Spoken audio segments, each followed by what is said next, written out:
0.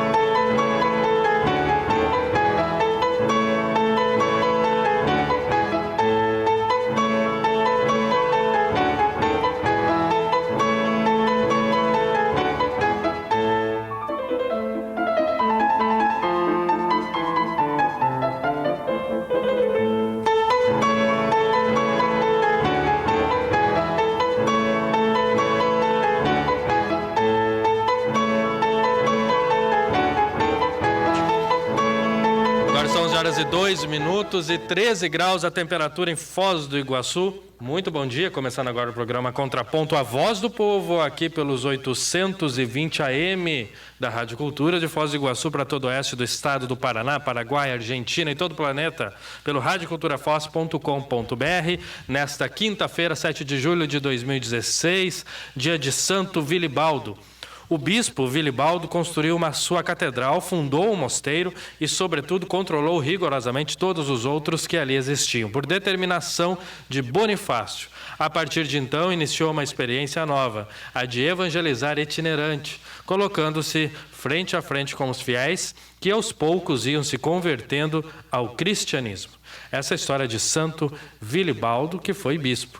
Também 7 de julho, lembramos o Dia das Paneleiras. O Dia das Paneleiras é mais ou menos assim. A data foi criada para homenagear as paneleiras de Goiabeiras no Espírito Santo, que são mulheres que fazem panelas de barro para fazer moqueca de peixe. Isso é uma lei. A lei foi criada em 1993, a lei do Dia, né, das Paneleiras, que não tem nada a ver com bater panela, né? São as mulheres que fazem panelas de barro para moqueca de peixe, tá? Porque se bater panela de barro, ela quebra, né? Eles têm que bater panela de...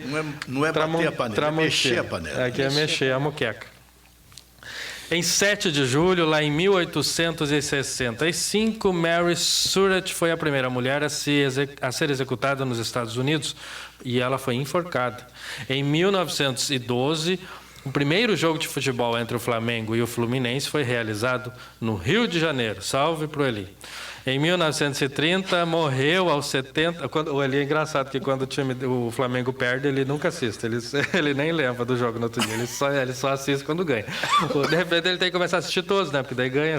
A gente falou aqui, o Caleb falando que o problema do Flamengo é o Eli. Porque se ele assiste todos os jogos, daí ganha. Porque quando o Flamengo ganha, ele sabe quantos escanteios, quantos cartões amarelos teve o jogo. Quando perde, ele nem lembra que o time jogou. Deixa ele chegar aí que você vai ver.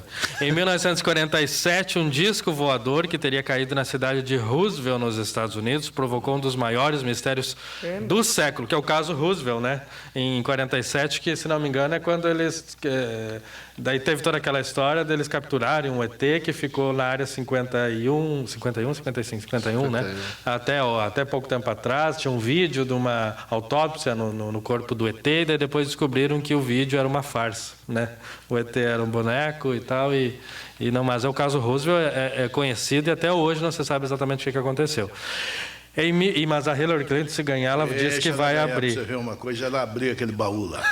A Hillary prometeu que, em ganhando as eleições dos Estados Unidos, que é o que tudo indica deve ganhar, e agora ela tem o apoio maciço do presidente Barack Obama para isso, ela disse que vai acabar com esse sigilo, essa história de sigilo aí de OVNIs, né, de objetos não identificados, toda essa história lá. Em 1957, o Pelé estreou na Seleção Brasileira de Futebol aos 16 anos e marcou um dos gols da partida da Copa Roca contra a Argentina no Maracanã. Os oponentes levaram o jogo por 2-1, mas o Brasil conquistou o título. Em 1987, o primeiro comício por eleição direta desde o início do governo Sarney foi realizado em Brasília. O ato reuniu cerca de 5 mil pessoas. Em 1990, o roqueiro Cazuza morreu, vítima de AIDS aos 32 anos. Roqueiro, MPB, né, cantor de música popular, poeta, né, que se diz. A vida dele não é lá um grande exemplo, mas ele, como artista, é quase que inigualável, né, o poeta Cazuza. Em 2005, 33 pessoas morreram e outras centenas ficaram feridas em uma série de atentados em Londres, na Inglaterra. As bombas foram colocadas em estações de metrô e dentro de ônibus urbanos. O grupo terrorista islâmico Al-Qaeda assumiu a autoria dos ataques. Em 2010, o goleiro Bruno, do Flamengo, foi preso sob suspeita de ter assassinado Elisa Samúdio, uma ex-amante que apontava o jogador como pai do filho dela. E comprovadamente que o filho é do Bruno, realmente, o Bruninho, né, que teve aqui em Foz do Iguaçu com a avó, logo depois do sumiço da Elisa, que é iguaçuense também, e que até hoje nunca foi encontrado o corpo. Não se sabe que fim deu, né? Não se sabe o que foi feito, né? Mas foram presos e condenados o Bruno, o tal do Macarrão e mais um... Bola, né? Esse pessoal todo foi condenado porque a justiça entendeu que mesmo não havendo corpo, não há como não ter acontecido o crime, né? Agora, todos Dante, os indícios são que o crime aconteceu. Tem uma notícia rodando desde ontem. Ontem tinha a informação do irmão dele que saberia onde estaria o corpo da jovem. Agora, hoje, é uma tratativa entre um estado e o outro que não foi possível chegar nesse local, né, Enes, onde estaria o corpo.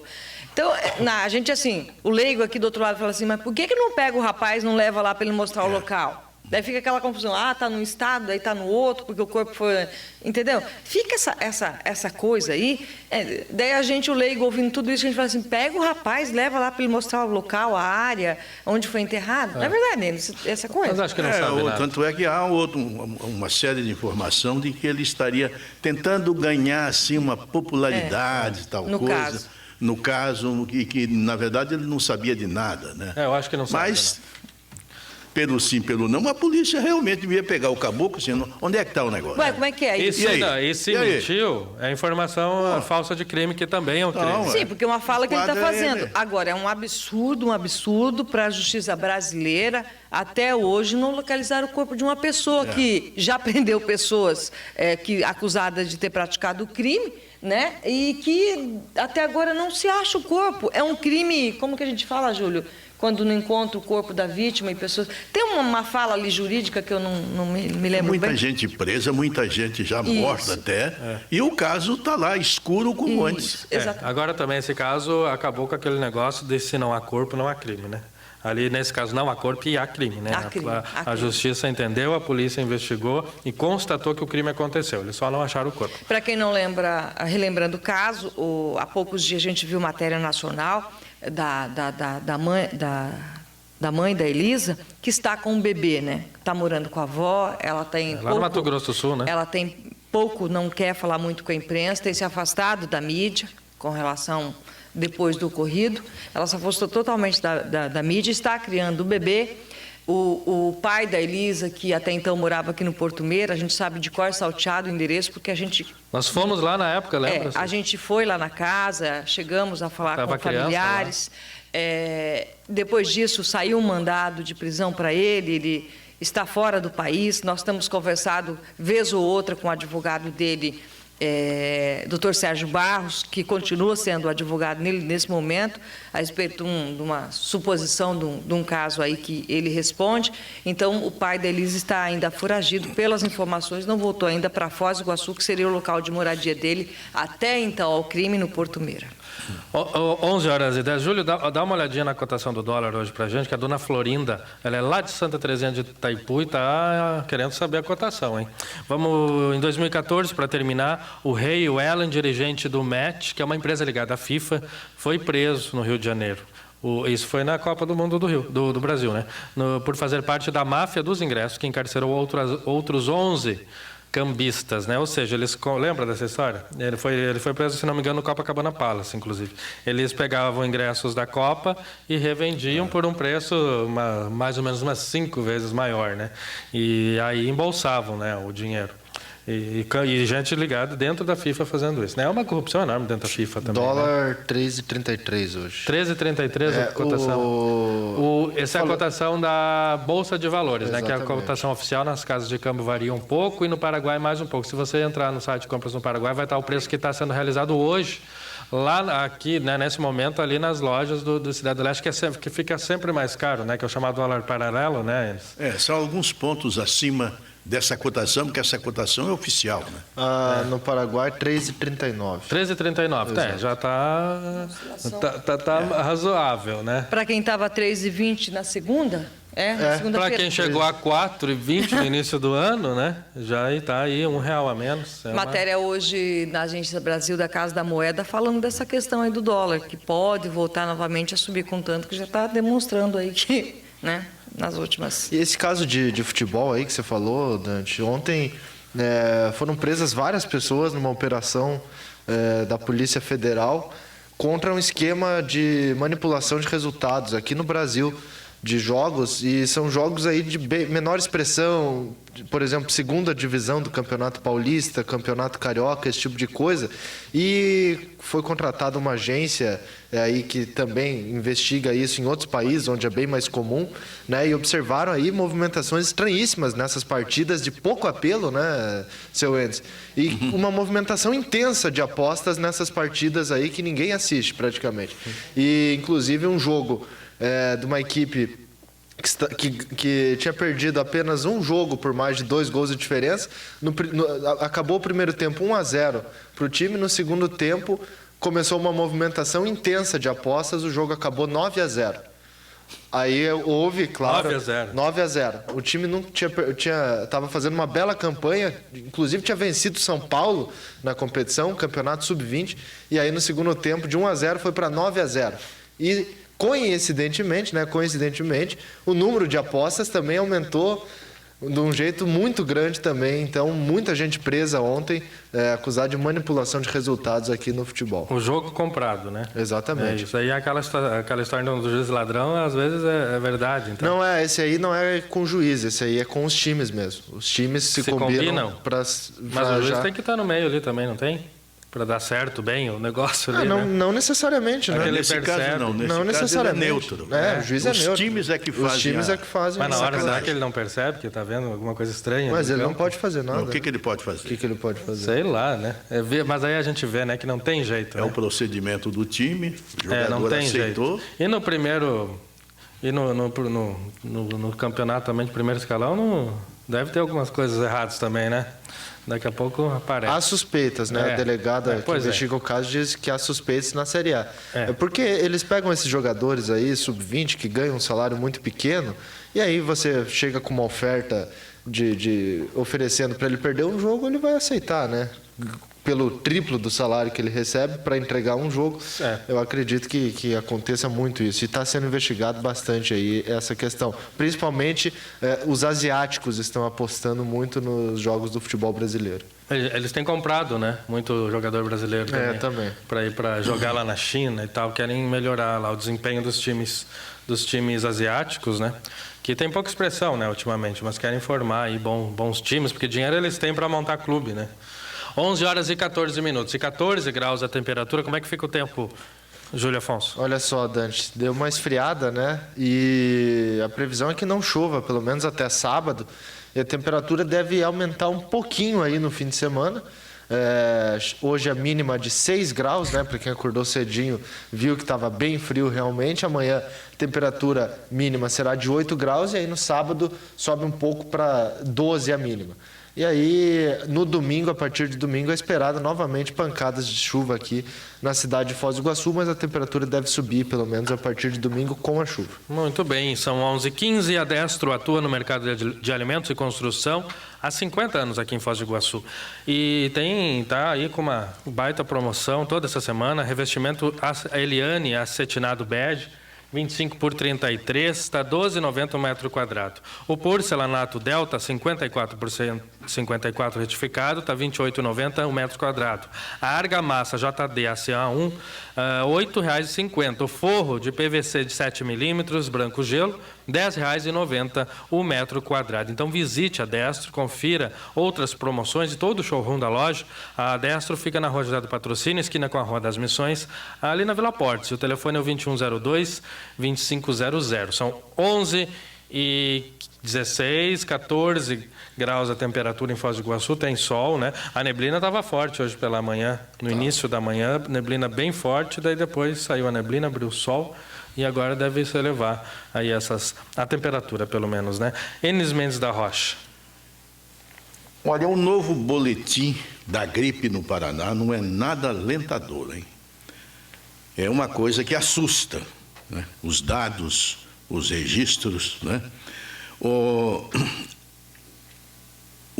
A gripe H1N1, o número de mortes provocadas por esse tipo de gripe passou de 125 para 152 pessoas nesse boletim semanal divulgado ontem pela Secretaria de Saúde Estadual.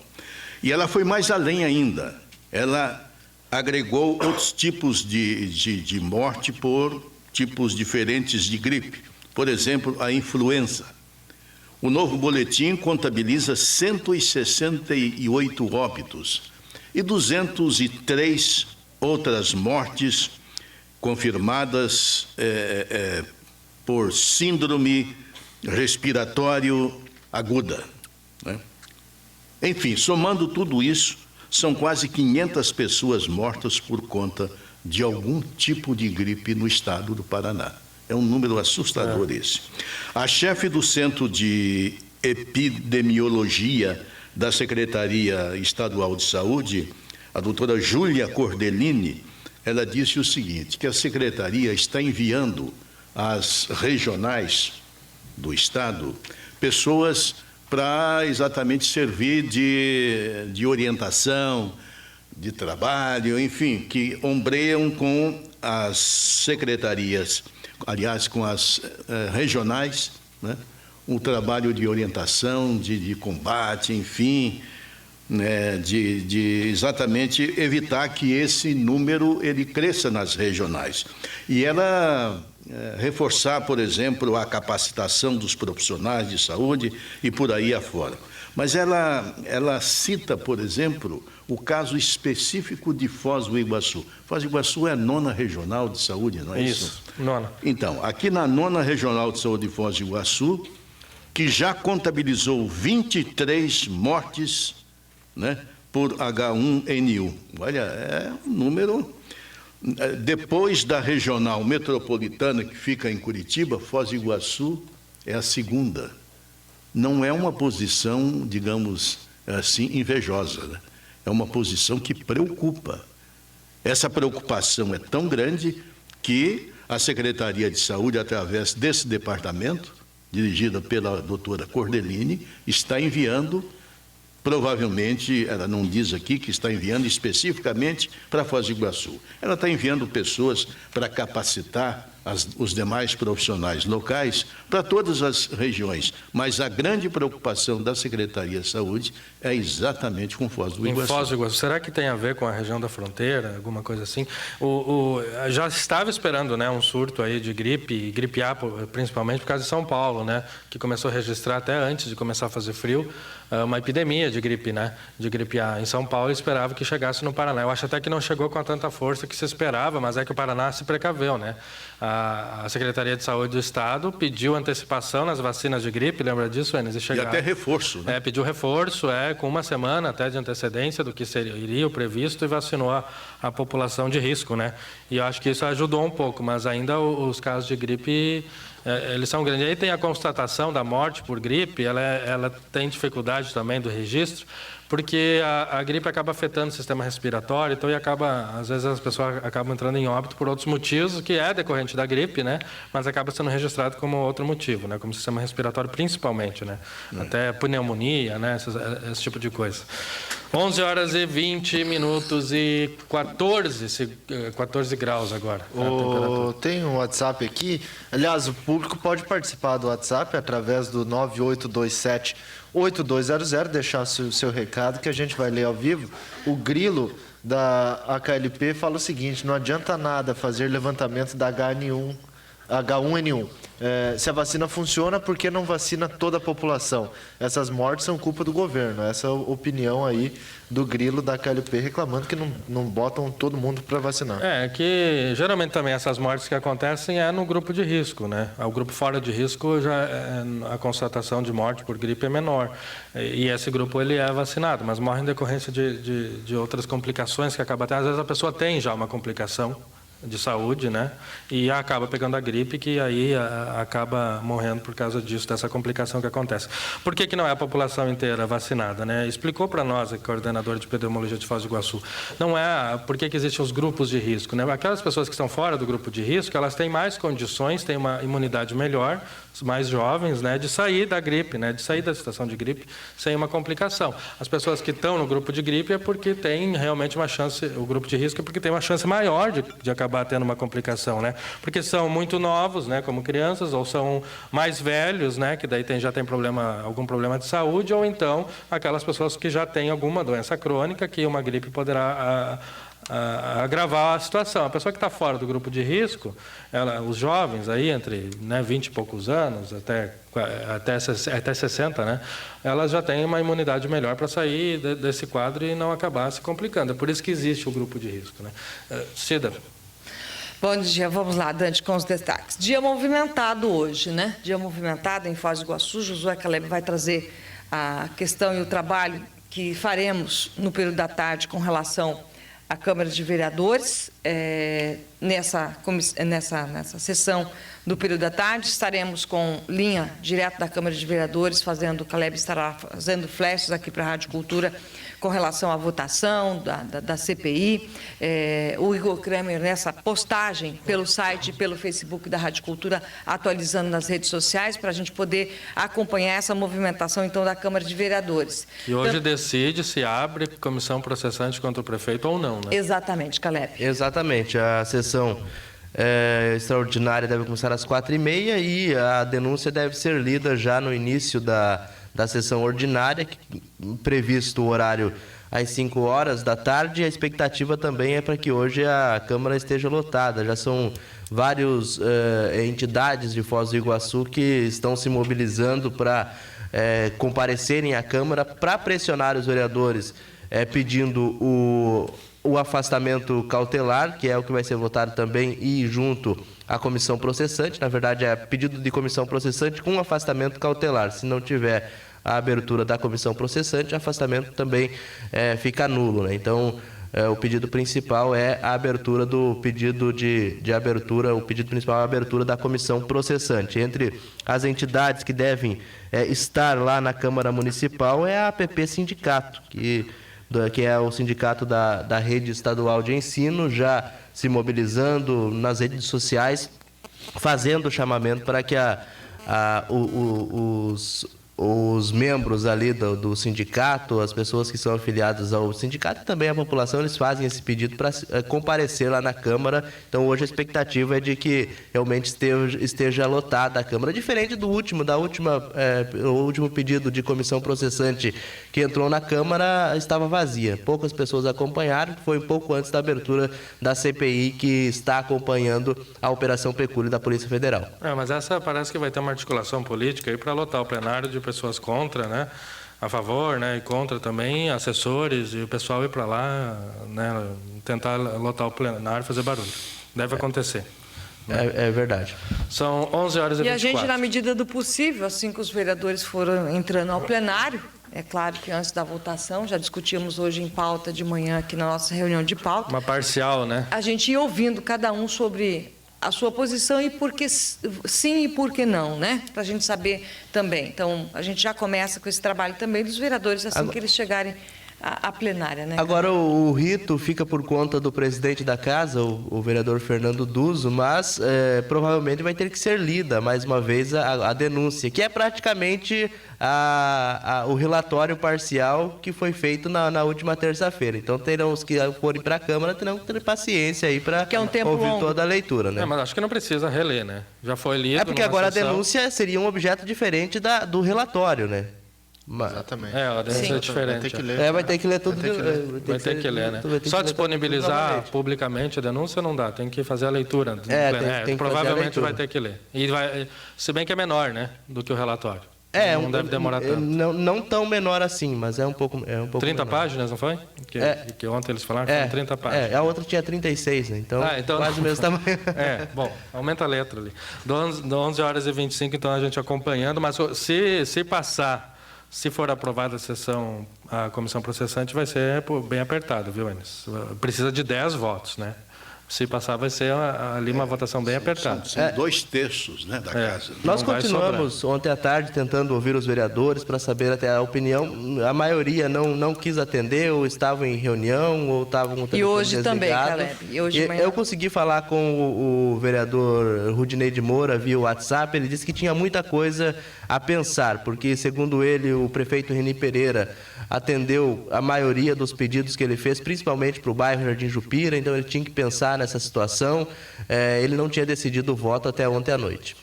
E aí a gente volta naquela informação que a gente já havia dado ontem, né? Que possivelmente as 3 pessoas da comissão que compõem a comissão, que é o vereador Edílio, O vereador Vitorassi, que é o presidente, né, o Edílio Dallagnol, que é o relator, e o vereador Newton Bobato, que é o membro da CPI. Provavelmente os 3 devem votar a favor da abertura da comissão processante, até pelo relatório que foi apresentado. e deve acompanhar o vereador Queiroga, o vereador Gessani. E a vereadora Anice, aí que são a oposição. É o bloco que de oposição. O bloco de oposição. Provavelmente o vereador Fernando Duzzo deve votar favorável. Ele, como presidente, para a comissão processante, ele tem a obrigação de votar, então Não tem voto Minerva. não tem aquela situação de só se houver empate, não. Ele tem que votar, ele é obrigado a votar. Até voto pelo que... aberto, né? Exatamente, o voto é no telão lá. Mas, o telão Caleb, com o que nome. leva você a achar que ele vai votar pelo Até sim? pelo que disse o vereador Vitorassi, porque eles são da bancada independente, tanto o Vitorassi quanto o Duzzo, e o Vitorassi disse que ele se responsabilizava pela bancada dele, que era ele e o vereador Duzzo. Então, pelo que disse o vereador Vitorassi, o vereador Fernando Duzzo deve votar favorável, porque até na última comissão processante ele também votou favorável. Favorável A a abertura. A abertura da comissão processante. Vamos acompanhar, então, para ver o que acontece, o desdobrar disso. Então, sem ainda mencionar os votos, o vereador Beni não mencionou seu voto, o vereador Rudinei não mencionou, o próprio Duzzo não mencionou, o vereador Zé Carlos não mencionou, o vereador Marino não mencionou seu voto, o vereador Paulo Rocha também não mencionou os seus votos. São algumas das pessoas ainda que não declarou voto, é isso? Exatamente. Ok. Dante, mas não... o Paulo Rocha disse que não tem nada que ficar perguntando, né? Que ele vai votar. Ele o voto dele é prefere que seja surpresa. uma surpresa, né? Uma surpresinha. Tá, a gente vai continuar acompanhando esses votos desses vereadores, portanto. Mas para passar algum rescaldo também da manhã, antes do intervalo comercial, e a gente vir com nossos entrevistados aqui no estúdio, também um fato que ocorreu, nos foi passado ontem à noite, da possibilidade do laboratório Biocenter parar de atender no dia de hoje. Foi nos passado essa informação, e ontem mesmo, em contato à noite com a diretora da Fundação, Patrícia Foster, que me informou que realmente o laboratório tinha feito uma notificação de que à meia-noite pararia de atender a rede SUS de Foz do Iguaçu. Diante dessa situação, é claro que a Fundação conseguiu uma liminar impedindo que isso ocorreria, né? Então, a liminar não deixou que isso paralisasse. Hoje pela manhã, tanto a doutora Patrícia Foster quanto o responsável pelo laboratório, Maurício Opp. Maurício também falou ao vivo na Rádio Cultura, e uma questão que vem à tona novamente em análise geral é a falta de pagamento reclamada pela Biocenter, né? E uma discussão, né, Dante, que se prolonga aí. O diretor da Biocenter disse que os serviços seriam paralisados, deixaria de prestar o serviço por 2 motivos. Primeiro, porque já venceu o contrato. Segundo, porque não recebe da Fundação. Isso. E está atrasado, não tem mais como comprar material. Neste momento, o serviço está sendo feito normalmente. Mas daqui por diante pode começar a faltar. A Patrícia, presidente da Fundação, Patrícia Foster, escutou, entrou no ar junto com ele aqui no Jornal da Cultura, hoje pela manhã, dizendo o seguinte: ela diz que realmente tem um atraso no pagamento, mas o motivo não é apenas falta de dinheiro. Ele falou que há uma intervenção do Ministério Público Federal que constatou que pode ter ocorrido irregularidades na cobrança e pagamento de serviços com o laboratório. E até que essa auditoria, para ver se houve irregularidades e não acabem, a Fundação não pode passar dinheiro. Exatamente. E aí, Enes, enquanto isso está a situação, o laboratório funcionando em liminar, tá certo? A doutora Patrícia disse que estão providenciando uma licitação com relação à continuidade para não ficar sem. Cida, como é que ficou a questão da limpeza dos postos Hoje de de saúde manhã. pela empresa, Isso. uma empresa de segurança. Essa é de segurança, Isso. mas ela faz limpeza. Iguasec. O Eli está nesse momento na reunião do Comus, Conselho Municipal de Saúde, que é lá na Vila Holanda, no mesmo prédio onde funciona a unidade de saúde, o posto de saúde, e que ele já esteve hoje pela manhã também, que a situação ainda não tinha sido normalizada e a unidade continuava sem a limpeza. Continua sujo. Continua sujo. Ele vai fazer uma participação para a gente da reunião do Comus e eu vou pedir para ele que ele volte lá, ali no mesmo prédio, verificar se voltou a limpeza depois das 9h30, até o momento que ele ficou lá, das 9 horas, se voltou a limpeza ou não. Mas até o momento estava havendo uma reunião, a própria Iguaseg informou para nós aqui que estaria acontecendo uma reunião para definir se eles voltariam ou não, se teria um pagamento, se não teria, e a gente vai informar isso também aqui no Contraponto. Porque ontem, ao que consta, o prefeito iria fazer exatamente um entendimento Isso. com esta empresa, Iguaseg, pessoalmente. Exatamente. Tudo por falta de pagamento. Olha, e hoje a imprensa iguaçuense estampa em manchetes aquela questão que retornou a cobrança, né?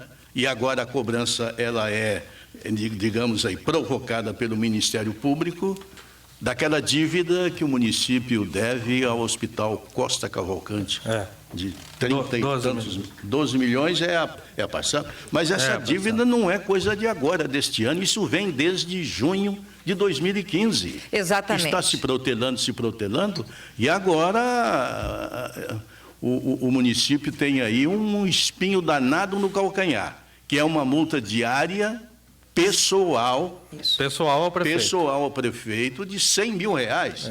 É muito dinheiro de dívida, meu Deus do céu. Deixar acumular um negócio a gente conseguiu, desse, fica impagável. A gente conseguiu, inclusive, o despacho do doutor Rogério de Vidal Cunha, juiz de direito da 2ª Vara da Fazenda Pública, onde ele faz esses relatos colocados pelo senhor. Realmente está aqui, é uma ação civil do Ministério Público do Estado do Paraná e que pede esse valor da causa de R$100 mil à pessoa do prefeito. Então, ontem o procurador nos dizia aqui ao vivo na Rádio Cultura que o município iria recorrer dessa decisão, até porque, conforme ele colocou, verbas que entrariam nos cofres do município, não foi mencionada de onde sairia e se sairia de uma questão, de uma licitação que foi feita, das contas dos servidores que passaria para a Caixa Econômica Federal, que seria um valor de R$10 milhões. Então, esse fato ainda se desdobra juridicamente. Ok. São 11h33, na linha o Aldo da Pernambucanas, o gerente das lojas pernambucanas em Foz do Iguaçu, porque eu estou sabendo que a partir de amanhã, sexta-feira, né, ele começa a vender celular em 10 vezes, sem juro nenhum, como se preço à vista, e que já está vendendo também edredom, essas coisas, né, Aldo, com desconto, é isso? Bom dia. Caramba, o cara é bom mesmo. Me contrata, né? Para aí, ó. Bom dia a todos que acompanham a cultura. Gente, olha, deixa eu falar uma coisa para vocês.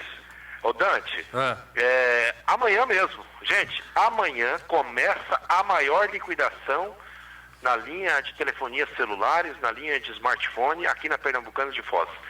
Todos os modelos de celulares em até 10 vezes sem juros. São smartphones da Samsung, Motorola, Lenovo, modelos da LG, todos os modelos de celulares aí, parcelado preço à vista, em até 10 vezes sem juros. Você que quer comprar o aparelho da sua marca preferida, da sua operadora preferida, aparelhos desbloqueados, é liquidação na linha de telefonia celulares, tudo em até 10 vezes sem juros no crediário da loja, no crediário Pernambucanas, né, em até 10 vezes sem juros, ou se preferir, nos cartões de crédito. Então nós temos um exemplo aqui, um Samsung, um J3, gente, esse smartphone baixou aí para 799 em 10 de 79,90, 10 de 79,90, estoque limitado, corra garantir o seu, é uma das maiores liquidações já vista aqui na linha de telefonia celular. Há algum tempo aí não tínhamos esse plano de parcelamento em 10 vezes sem juros no crediário. Então amanhã, exclusivo para a linha de celulares, tudo em até 10 vezes sem juros. Temos também liquidação na linha de eletroportáteis. Eletroportáteis, liquidificador amanhã a partir de R$ 49,90. Liquidificador a partir de R$ 49,90. ferro a vapor da Britânia a partir de R$ 39,90, também na liquidação. E já está valendo a liquidação de vestuário e liquidação de cama, mesa e banho. Edredom de casal de R$ 60 por R$ 39,90. Edredom de casal baixou para R$ 39,90. Jogo de lençol, é um jogo de cama casal, 4 peças, tem 2 lençóis, 2 fronhas, é da marca Santista, de R$ 90 por R$ 59,90 esse jogo de lençol. Temos toalha de banho a partir de R$ 9,99. Vestuário com até 70% menos. Vem até Pernambucano. Essa liquidação de cama, mesa e banho e vestuário já está valendo. A de celulares e de eletroportáteis é para amanhã. Com certeza vai lotar a casa. Hoje já está muito cheio aqui no setor de cama, mesa e banho. Vem até Pernambucanos que eu tenho certeza que você vai economizar e principalmente amanhã comprando celulares em até 10 vezes sem juros. Tá bom, Dante? Beleza, Aldo. Valeu a dica. Um bom trabalho para vocês aí na Pernambucana. 11h37, intervalo comercial. Já voltamos.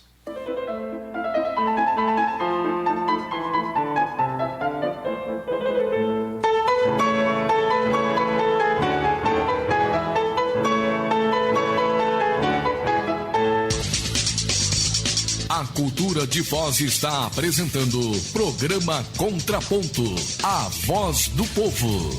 Vai construir